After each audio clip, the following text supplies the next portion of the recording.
Fannie Mae says the maximum LTV ratio for a conventional loan on a one-unit primary residence purchase is 97%. 3% down, that is the actual rule. Your lender quoting you 20% is not following the guideline.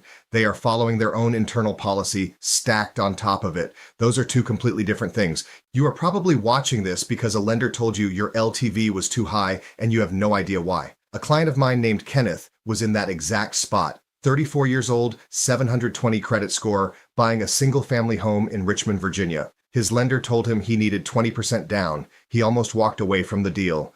Stay to the end, and I will give you the exact sentence to say to your lender that forces them to tell you whether their no is the actual rule or just their rule.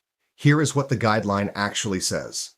For a one-unit primary residence purchase, the maximum LTV ratio for a conventional loan is 97%.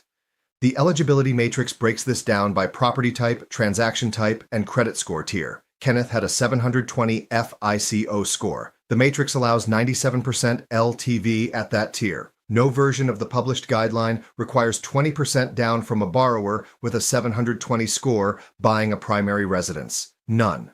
What his lender had was an overlay. The government publishes the rule. The lender adds a stricter rule on top and presents it to you as if it is the law. It is not the law. It is their preference, and you are allowed to take your file somewhere else. I pulled Kenneth's file, confirmed his scenario was eligible at 97% LTV per the published matrix, identified that his lender had a credit score overlay requiring 740 minimum above 90% LTV, and moved his file to a lender in my network with no such overlay. We closed at 95% LTV. Kenneth bought a 4-bedroom home with a yard. His daughter was born 4 months later. I read the actual government manuals. Most loan officers at retail banks are trained on their bank's products only. That is the difference. Here is what I promised you. Go to your lender and say this exact sentence. I am looking at the Fannie Mae Eligibility Matrix right now. For a one-unit primary residence purchase with my credit score, the maximum LTV listed is 97%.